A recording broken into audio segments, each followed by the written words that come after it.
Hey, good morning, girl. It's your dad, Miguel. Excuse me. Today is August 1st, 2019. That's right. I can't believe that it's almost going to be 2020 very soon. It's August now, so that's August, September, October, November, December. In 5 months, a mere 5 months, it'll be 2020. Wow. Um, that's pretty phenomenal. 2020. There was a TV show that was popular in the late 20th century called 2020. It was I guess, a news reporting TV show, and it had commentary and discussion about the news of the day. Is there anything comparable to that here today here's the thing. I don't watch television. I haven't watched television for like regularly for almost 10 years now. So so I don't know if there's anything comparable to 2020 now. I have a feeling that 2020 and 60 Minutes type programs probably still exist. In fact, those very programs may exist at the moment. I just don't know about it. I wouldn't be surprised if 60 Minutes is continuing to go. But they're like little documentaries uh, in that program where investigative reporters went out, and they tackled a story, and they learned as much as they could about it and reported on it and brought it to an audience. And there were maybe, you know, three or four, maybe five of these little documentaries, these little articles, investigative journalist videos in a program. And that's what 2020 was like. And let me tell you, that sure is a great format. I really enjoyed 2020. 2020 was a very popular television program. 60 Minutes was a very popular television program. It probably still exists. But can you believe 2020 is almost here? That's amazing. Now, I was born in 1971, which is basically 30 years before the year 2000, right? Before the second millennium. And now I've lived a total of 20 years after the second millennium. Whoa, that's easy math. That's right. 30 plus 20. I can do the math. That's 50 years. Damn. And I'm still learning every day. In fact, every moment of every day, I'm managing my behavior, making improvements, and I'm doing so as astutely and as intelligently as possible. And let me tell you, over the years, my environments sure have changed. I mean, there's been big changes in the social environment, big changes in just who the people who I hang around with. When I grew up pretty religious, and that religiosity existed from birth to about age 23. It began to wane about age 16, or even earlier, maybe even like age 14. It began to wane because even as a kid, like a 14-year-old kid, I had my doubts about religion because I was noticing some subtle contradictions and oddities. Like, wait, that's really weird. But it came, but I lost my religiosity fully almost about age 21, 22, 23. It was a slow process. Well, I'll tell you why it's slow. It's because when you've been sort of, I don't know, so well conditioned since birth, those changes take place very, very slowly. The human brain loves to fall into its automatized behavior when it comes to thoughts. In fact, even today, like 30 years later, right? After I've made the transition from being religious to not being religious, I am still finding remnants, powerful remnants of that indoctrination when I was a kid growing up. Totally. Totally. I see it all the time. And, I'm doing my best to root out, to root it out. It's kind of funny. Yeah, yeah. I guess I can go into that later. But yeah, 2020. Wow. I love the rhyme of saying that 2020. There's it's just a beautiful phraseology, 2020. 2020. First of all, 20 is a wonderful number. It's divisible by 5, divisible by 4, divisible by 2, divisible by 10. It's highly divisible. And it's also fun to say 20, 20, 20, 20. And 20 represents a great age when a person is growing up. They're really on the cusp of adulthood. You haven't reached 20 yet, Emily. You'll be 20 in about 5 years. But 20 is a great age. Yeah, that's when you really start coming into your own as an individual. Your autonomy begins to grow. You become so smart and intelligent. It's like, I think I probably was at my smartest when I was 20 years old. I kid you not. I probably was at my smartest, my most intelligent in terms of trivial knowledge when I was 20 years old. Well, I don't know, maybe 23. 22, 23. I was probably the most, in terms of trivial knowledge, like I could probably, when I was 22, 20 years old, I could probably name every state in the United States, no problem. I could probably name 95% of all countries in the world, no problem. Today, I would have trouble with that. I would have trouble with that. I'm not kidding you. In fact, there are countries that exist now that didn't exist 30 years ago. It's true. It's true. I'm here to shout it from the rooftops. Geography has not changed. Political line drawing has changed. But geography is pretty much the same as it was 30 years ago. So, man, I can't believe it. 2020, that's wonderful. And I cannot wait to make it to 2030 and 2040. Oh my goodness. I can barely contemplate. My goal is to make it to 2050. 2050. So it's 2020 now. That's 30 years from now. I'll be 80 years old. 2050 is my goal.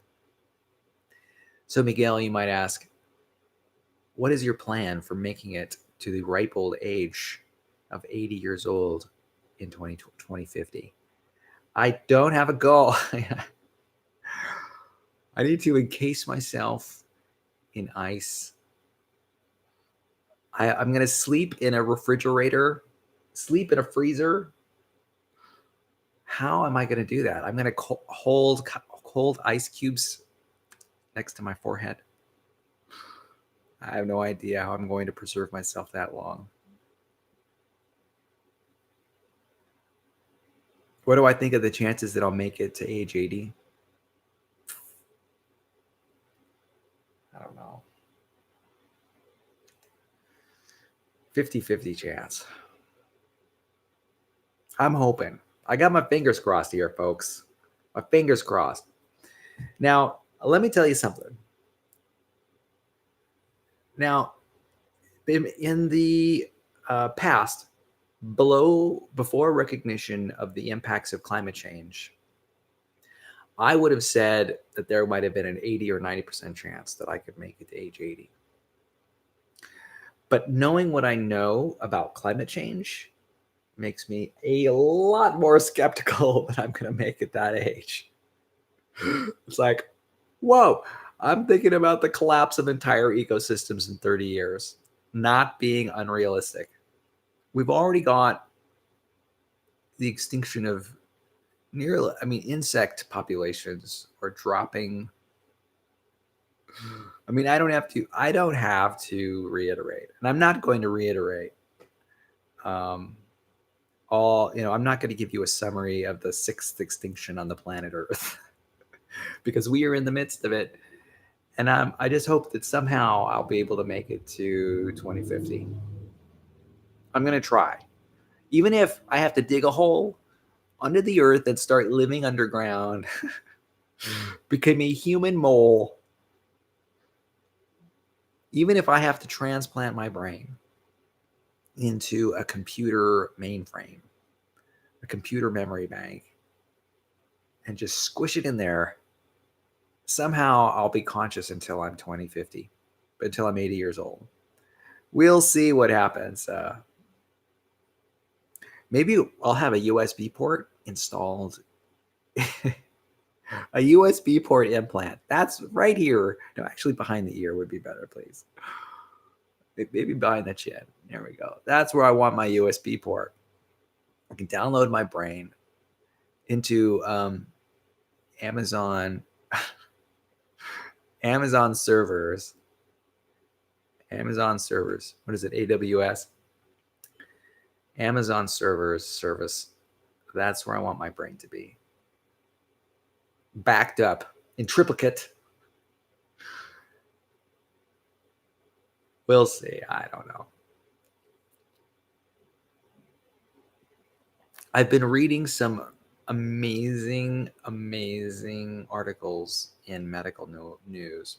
I have an interest in learning about health and fitness because one of my passions is, the body and the mind and maintaining it and developing it.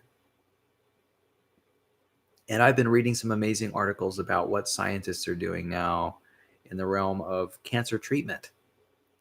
Let me tell you, these oncologists are coming up with amazing ideas.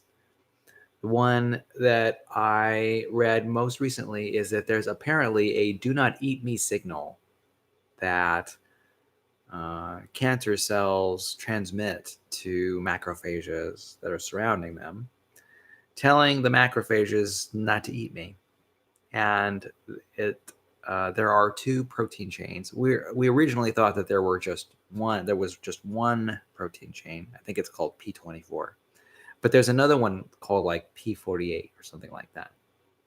Just names of proteins that signal to macrophages, time out, don't eat me. And the very fact that we know that these signals exist is amazing. This cell-to-cell signaling, and the fact that we can theoretically come up with ways to block those signals and then thus allow macrophages to eat cancer cells is phenomenal. And I'm really hoping that these discoveries happen quickly, because there's one thing that I know is that cancer is somewhat inevitable in everybody. That's just the nemesis of human life, and basically life itself. We're all dealing with battling oxidative stress and DNA damage. And the result of that over time is cancer arising in the body. And I really hope that we can defeat this particular problem. Now my goal is to make it simply to 2050. Your goal, girl, I'm thinking you're going to make it, at least if you make it to a ripe old age, if you are able to avoid any harsh diseases or disabilities or injuries. I'm thinking you may realistically live to 120 years old. No doubt about it. What does that mean? It means 40 more years of life. I know. How could I be so bold as to even think that. Oh yeah, we're gonna be so far. Let me tell you, Am, and I know you're only 15, but in your lifespan, just in the next 30 years, there will be miracles. If human beings are alive, there will be miracles popping out of computer screens. And I just want to I just want to say how lucky you are. I hope you are really appreciating how wonderful a privilege you have.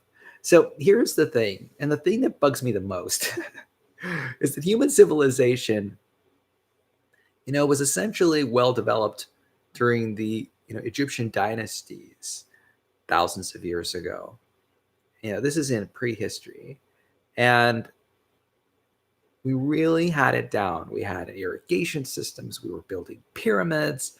We had organizations where we could move people and materials vast distances. We can organize huge projects. But what happened, man? Why did we happen to have the Industrial Revolution or even the period of Enlightenment? Not until, shoot, like 5,000-6,000 years later? What? Why did it take human civilization so long? And that's what kind of bugs me, man. Why did it take it so long? I mean, thankfully, I was born after the Industrial Revolution, about 70 years after the beginning of the Industrial Revolution. Only about 20 years after the height of the Industrial Revolution, I'm guessing. And so lucky to have been born after the Industrial Revolution. Because when the stories I hear about what happened before the Industrial Revolution, rough. Let me tell you, that is rough stuff. Those stories in the past are brutal. Brutal. Thankfully, I don't have to live out my life in a coal mine or anything like that. Thankfully, we have the age of petroleum and then the nuclear age and other things that happened. So, dodged a bullet there. And I'm just so pleased. I made it past the Industrial Revolution. Somehow, this amazing stroke of luck happened that I was able to be born past the Industrial Revolution. Prior to the Industrial Revolution, oh man, I feel sorry for those poor souls. Oh my gosh. Oh my gosh. Post-Industrial Revolution is when you want to be born. And Emily, you have the privilege of being born not just post-Industrial Revolution, but post-information age, man. We're a post-information society right now. Well, I don't know what the next age is going to be, but you were so lucky to be born so far beyond the Industrial Revolution. I was in the thick of it, Well, not necessarily the beginning of the Industrial Revolution, but toward the end. And I mean, we are still in a kind of Industrial Revolution now.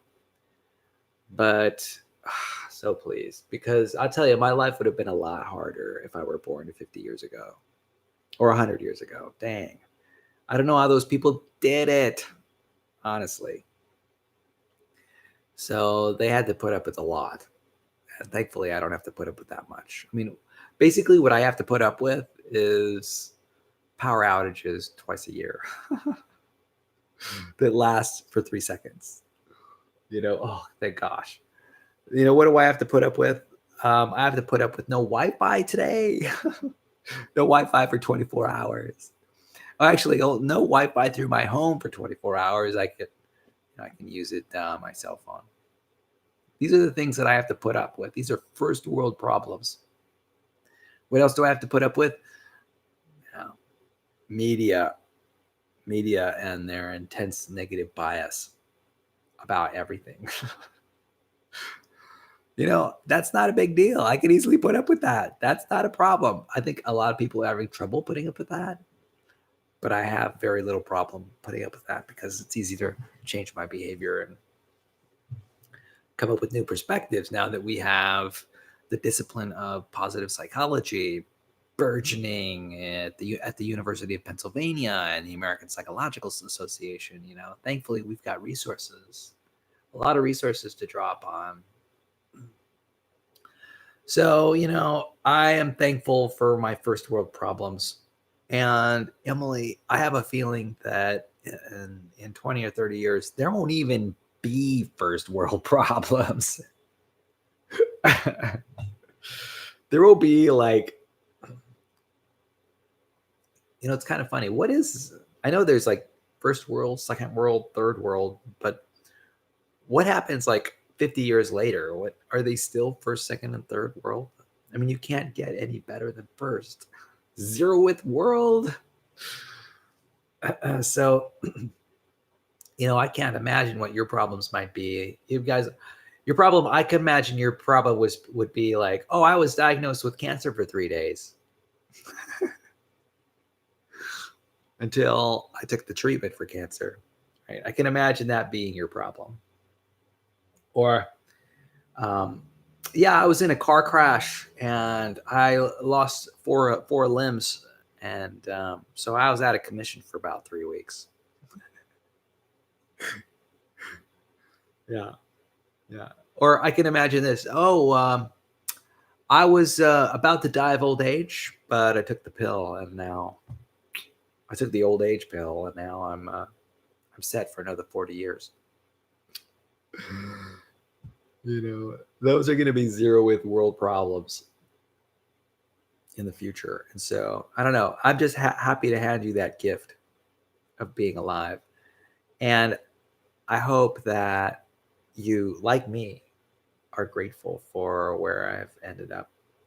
It's really a grand time to be alive. Serious grand time to be alive. Speaking of being alive, and how I love being alive.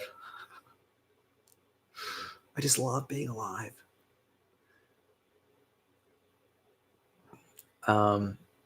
I watched a movie last night. Yep, I watched Emily Bronte's Wuthering Heights. And I must say, I really enjoyed the movie. I thoroughly enjoyed it. On a scale from 0 to 10, 10 being the best, I don't know, I really enjoyed it. I thought it was a 9. 9.5. I really loved it. Great movie. I think the movie was published in like 1996 or something like that. So quite a long time ago. But the production quality was really good. And I love the characters. And I loved the narrator in the movie, who was Sinead O'Connor, who you may not even know about. I get it. You're Generation Z. You don't know Sinead O'Connor, and that's perfectly okay. Sinead O'Connor was just a footnote in history, but she made herself widely known. She's a musician, activist, and all-around rebel, I suppose. I don't know what she's doing these days, but I loved her role in this movie as narrator, as Emily Bronte.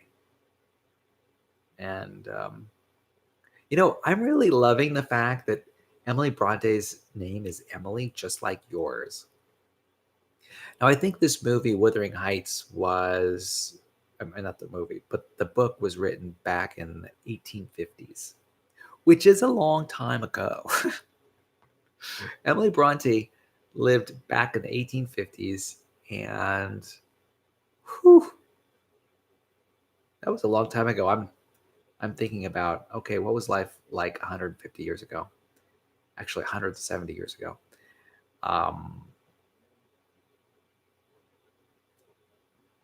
It was rough. That Emily Bronte was a superstar, let me tell you. Too bad that her novel was published posthumously. Humously? Hey, Google, how do you say posthumously? That's pronounced posthumously. Posthumously. Posh. I don't say this word very often. Hey, Google, can you repeat that? Sure, that's pronounced posthumously. Hey, Google, can you repeat that? Sure, that's pronounced posthumously. Posthumously. Posthumously. Hey, Google, can you repeat that? Sure, that's pronounced posthumously. Posthumously. Posthumously. Posthumously. This is a word I say very rarely. I'm an engineer, and I don't say the word posthumously very often. I would say the word posthumously a lot if I was really into movies and literature, particularly English literature, where books were written posthumously all the time. For example, Emily Bronte's book, Wuthering Heights, was published posthumously. To see how I'm pulling this together, making these videos is a learning experience. So, posthumously. So, so regrettably, Emily Bronte did not get the benefit of having published this amazing book during her lifespan. She regrettably died because that's what people who lived 170 years did. They were very good at it. They had no choice. Um, but anyway, I'm thinking that if if I might take a look at the book Wuthering Heights, and um, I might even begin reading it if I like the writing style, because I'm really enjoying the story. The story is like this amazing circle. It starts with what is his name, Longfellow or something, um, showing up at Heathcliff's home, Wuthering Heights, and he shows up in this snowstorm, and he's on his way to what thrust cross.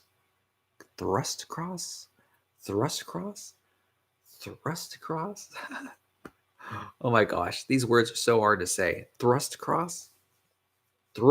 cross. I'm sorry, thrush cross. Hey Google, how do you say thrush cross? My apologies, I don't understand. I know, I don't either. So, so Thrushcross. What is it? Thrushcross Manor or something like that? These homes are so funny. I had to I had to make a name for my own home. What would I call my own home here in Lompoc? I would not call it Thrushcross. Thrushcross. Thrushcross. Um, the Trujillo residence.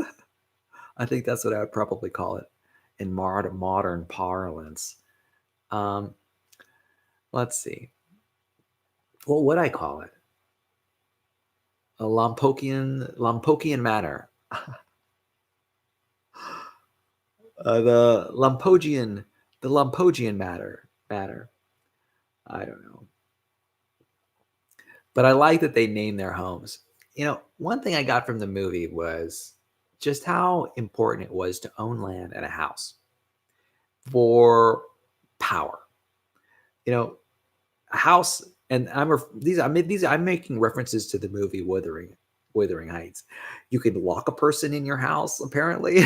This is what they did 170 years ago. It's in the book.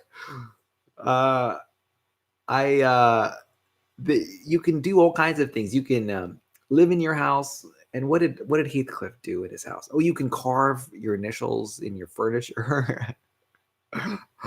Let's see, what can you do in a house in the 1850s? You can boss around all your servants. That's for sure. You can make your children marry each other. Make your cousins marry each other. All you have to do is make a statement in a forceful way. That Heathcliff is such an animal. Heathcliff is such an animal. I do not know how Catherine loved Heathcliff, because he was a beast in this story. Heathcliff was such a beast. I do not admire Heathcliff at all. It's kind of funny how Heathcliff was so devious and so resenting of Catherine that he basically took over both houses, the Thrushcross and Wuthering Heights manor, two manors, the two homes, the two properties. And the funny thing is, I don't know. I kind of remember when he got word that when he overheard Catherine say that Catherine couldn't marry him because that would degrade her status, which was true. Catherine stated a truth there. And Heathcliff just, sort of ran away from the house and didn't come back for 2.5 years. Or I think it's like 3.5 years.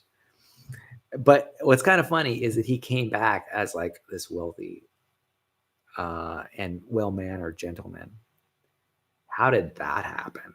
Where did Heathcliff get all of that money? Where did he get all of his riches? I guess he was a really bright guy, really smart guy, and he just needed 3.5 years to pull together this massive fortune.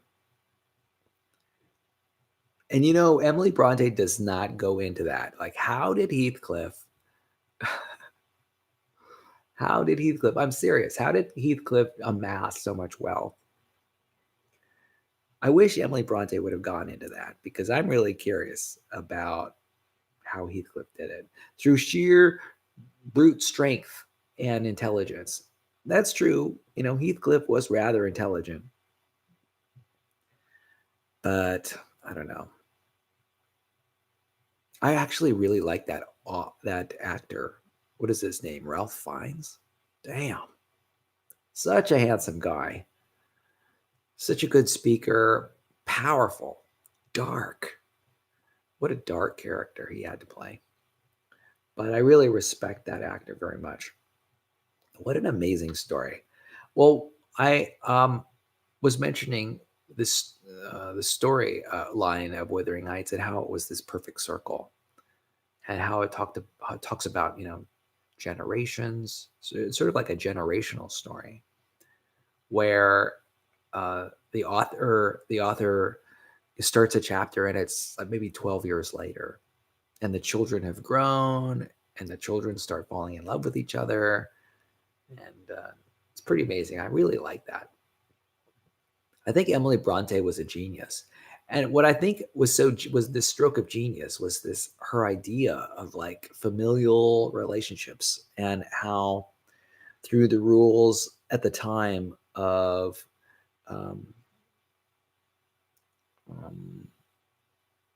wealth transmission through the generations. I'm not sure what that's called. When you sort of hand off all of your wealth to the next generation. What's that transmission method called? Inheritance. Through inheritance and through marriage. That's how wealth was managed. It was retained in home and property, and it was managed through inheritance and marriage. In fact, that was actually probably one of the most brutal parts of the movie. And it's probably a major theme of the movie. And that's how marriage changes everything. For both men and for women. But mostly for women. And there was also another theme that was really powerful for me beyond the marriage issue that was discussed. What was that rather interesting theme? Oh, it was the theme of Catherine sort of, for what reasons I think the author explored, why do women marry the men that they do? It's really the psychology, the psychological aspect of this question of why do women marry the men that they do? Catherine had a choice to marry her one true love, who was Heathcliff, or to marry a man who had wealth and status, refinement, and who was charming. I think it also says a lot about women's psychology too. Catherine, I think that it's notable that Catherine loved Heathcliff, and for her, there was no other. There was like this bedrock of loving that was established during Heathcliff and Catherine's childhood. Uh, when they were children, they grew up together. They literally grew up. They basically grew up as brother and sister, although they weren't related. Um, that itself is kind of interesting. How they were, Heathcliff was, of course, an adopted child and lived as a child and grew up at Wuthering Heights. And that's kind of interesting. I think, you know what? I think that's pretty much true. Personally, I also have like childhood crushes that I still have crushes on, like 30 years later. Yeah. It's kind of funny how that works out. Here's the thing. When you're in your teens, you're filled with so many powerful emotions. And those emotions stick around. They stick around for the rest of your life. So I remember having like little crushes in high school. And I don't know, for me, they were a big deal. And um, the remnants of those crushes still exist. Like on a scale from 1 to 10, the intensity of those passions when I was in high school was so powerful, so mind molding, mind bending, that um, their power still exists. Absolutely. Absolutely. So there's this idea of like sentimentality, you know, thoughts about the past, reminiscing about the past and how powerful those forces are and how they're basically retained throughout your life.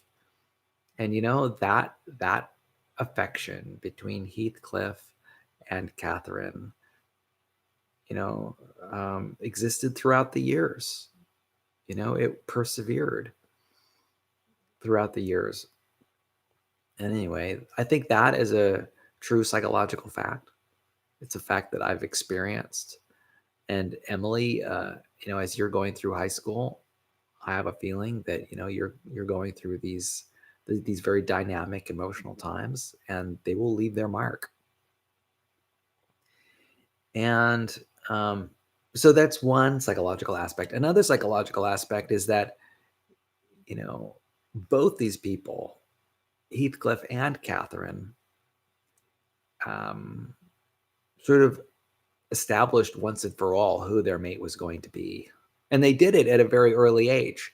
That's kind of interesting.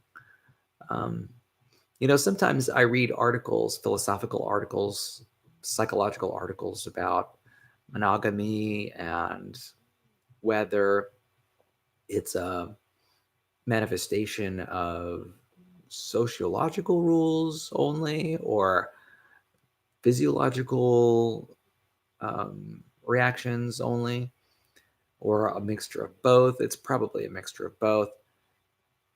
Where does monogamy come from and who benefits from monogamy? Do women benefit more than men, or do men benefit more than women? I think clearly the answer is on the side of women who benefit more. Um, but this whole idea, that people have this image of, or they decide upon who their mate's going to be, and that nothing can change that. That's an interesting philosophical idea. Is it true? Could it possibly be true that people identify who their lifelong partners are? in their childhood. And no matter what happens afterwards, like whether people get married or whether they move to another place or how their relationships change, is that image of their ideal mate fixed in their brain, never to be changed? That's an interesting question. And I love how Emily Bronte explores that question in her book. Yeah. In fact, at least in the movie, the finale consisted of Heathcliff. Essentially, I guess in the book, he starved himself, basically a form of suicide. But in the movie, actually, it was kind of a suicide where he, um, you know, he basically pursues Catherine from his living state to the state afterwards. He's basically in heaven with Catherine again. He reunites with his long lost love who had died. And, um, you know, it's something that he couldn't get over. In fact, it's interesting to note that both Heathcliff and Catherine both committed suicide of sorts. Very similar to Shakespearean Romeo and Juliet. Wow, that is a tragedy. How both lovers committed suicide. Because, hey, the reason, let's just face it, the reason Catherine died after having her child was because she was just in this fit, like emotional breakdown, because Heathcliff had left. And that Heathcliff still loved him. Well, still loved her. And that she was married to Edgar. And that actually sounds a little depressing too. I don't think personally, although let me tell you, Edgar Linton, I think he was portrayed in a very honest way. He seemed to be an amazing man. Edgar Linton seemed to be quite the gentleman. And he was a handsome guy, smart guy. Sure, he didn't have the brutal qualities of Heathcliff, but who admires that? I don't know. I think I'm kind of a fan of Edgar Linton. I think he's pretty much an amazing guy because he went after what he wanted. He fell in love with Catherine, and he asked Catherine to marry him, and she said yes. And they lived in an amazing place, and they had a family. And I don't know, in a way, Edgar is kind of like the hero. He's kind of like a hero. He's a hero to me. He gets what he wants, except for he doesn't get Catherine's undying love. He really has there's this state of unrequited love that Edgar is in. I'm sure Edgar Linton loves Catherine, loves her, but Catherine cannot give her love to Edgar. She must continue to love Heathcliff despite all the craziness. So here's the thing that I think is really funny and sad at the same time, and that is Heathcliff. Definitely not a hero. He's certainly a main character. In fact, I'd even call him an antagonist. And I would say the protagonist is not necessarily Catherine, but probably Edgar. Oh, I don't know. Maybe the protagonist is Catherine. I don't know. They're both tortured souls. Both Catherine and Heathcliff are tortured. And let me tell you, Heathcliff and his obsession for Catherine is just a little bit over the top. Oh boy. Heathcliff, such an odd bird. Yeah, this whole idea of showing Catherine like this X effect calendar about how many days that Catherine met with him during the last month or two. Oh my gosh. The obsession that Heathcliff had. I don't know. It's kind of funny how in today's culture, Heathcliff's obsession with Catherine is basically cringy. It's really cringy. It's definitely not kosher today to demonstrate that kind of behavior, Heathcliffian behavior. And, it would be no surprise to me that Gen X, millennials, and even Gen Z start pedaling backward from this story, this Wuthering Heights book, mainly because of Heathcliff's behavior. It really is uncouth. And it's not just uncouth. It's, today's sensibilities when it comes to relationships, nobody is admiring Heathcliff for his obsessive behavior. Heathcliff is just messed up. he needs to get a life, is what Heathcliff needs. And Heathcliff's behavior, carving the initials Catherine into the cabinet underneath the window, and then because of his obsession with Catherine, there again is another example of unrequited love, that is unreturned love. Heathcliff loves Catherine, but Catherine can't love Heathcliff. Because let me tell you, here's the thing. Catherine loves the fashionable life. Catherine loves the genteel manners of the Lintons. Catherine loves the wealth. Catherine loves the notability. Catherine loves, all the wonderful qualities that come from being wealthy and powerful. And she just can't say no to those. She can't say no. She can't reject those and run toward Heathcliff. Certainly after she gets married to Edgar Linton.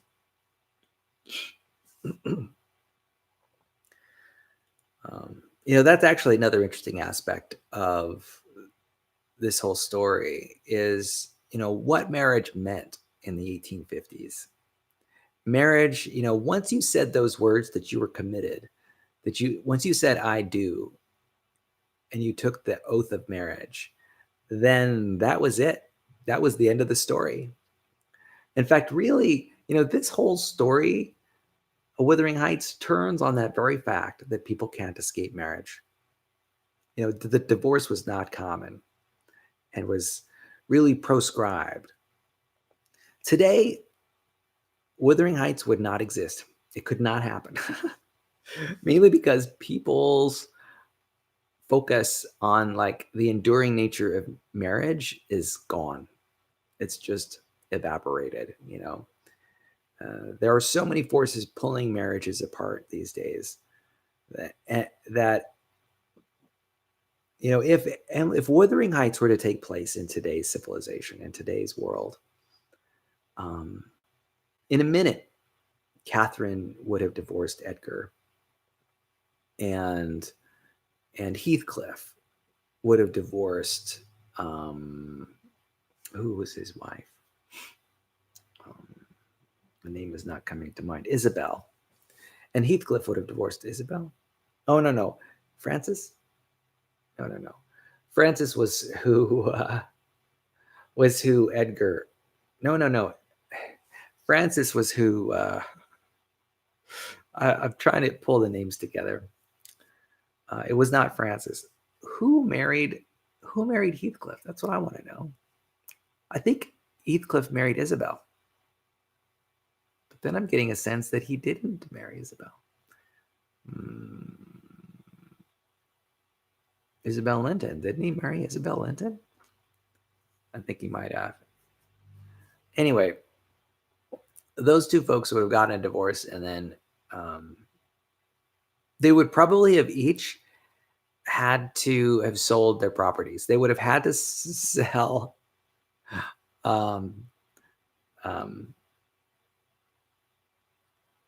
Thrush Cross and Wuthering Heights.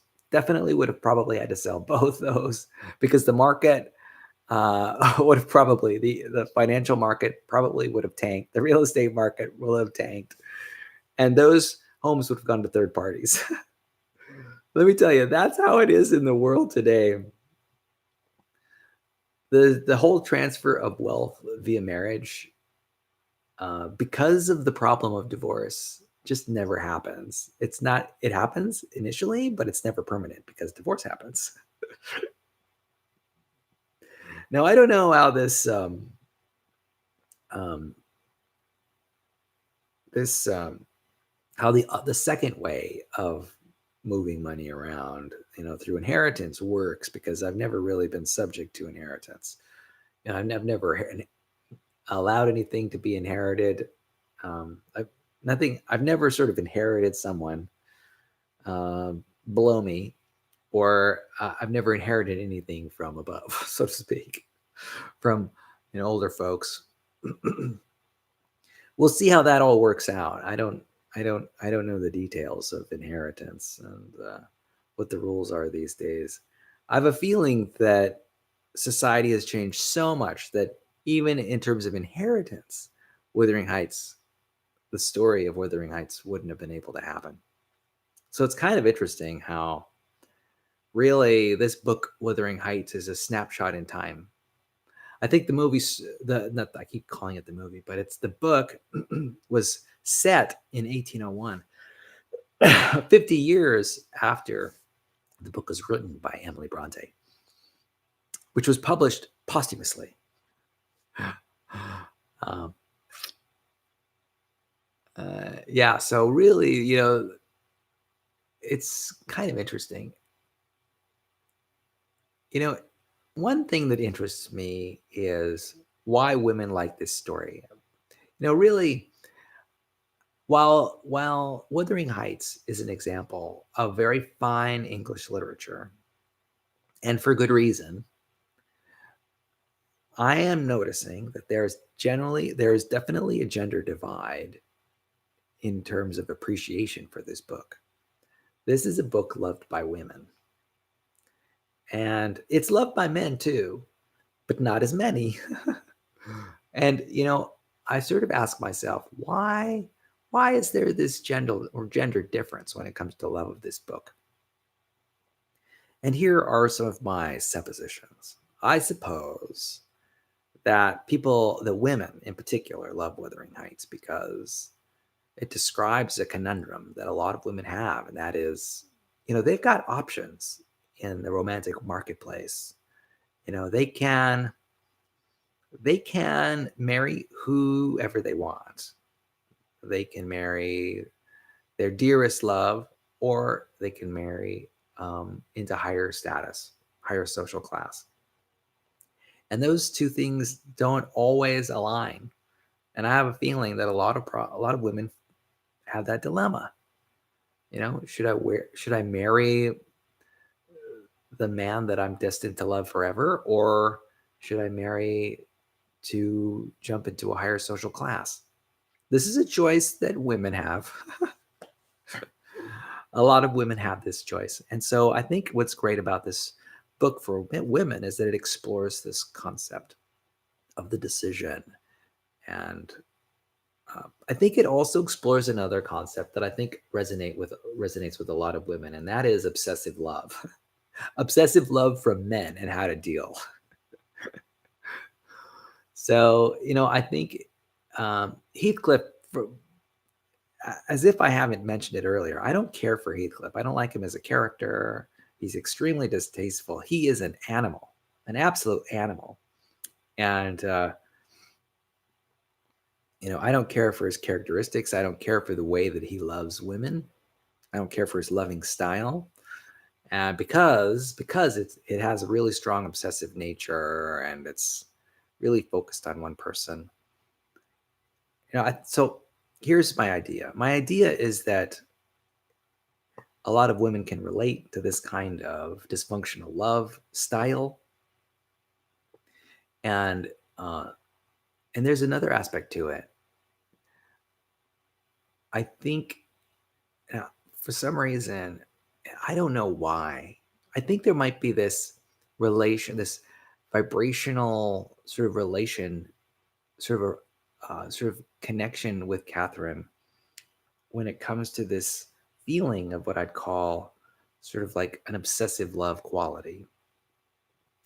And this obsessive love quality, which is kind of is can be there's a draw to it in the sense that I only everyone loves to fall in love, right? And to have those feelings for other people. And this book sort of explores that. What's that about? What's obsessive love about? Let's talk about it. Let's have two characters who obsessively love each other, and let's have their external circumstances force them apart. So that's the story. And the question is, and what I think women like about this story is that it does explore this idea of like a deep obsessive love. And I think women have this desire to be desired by some man who they admire, who have these amazing traits. Heathcliff transformed himself into a gentleman, a refined gentleman of wealth, tall, handsome. I mean, Ralph Fiennes. Is it Ralph Fiennes? Gorgeous actor, truly a gorgeous man.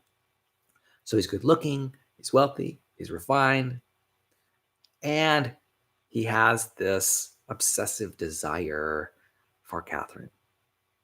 So I think that is something that's magnetic, that attracts women in general,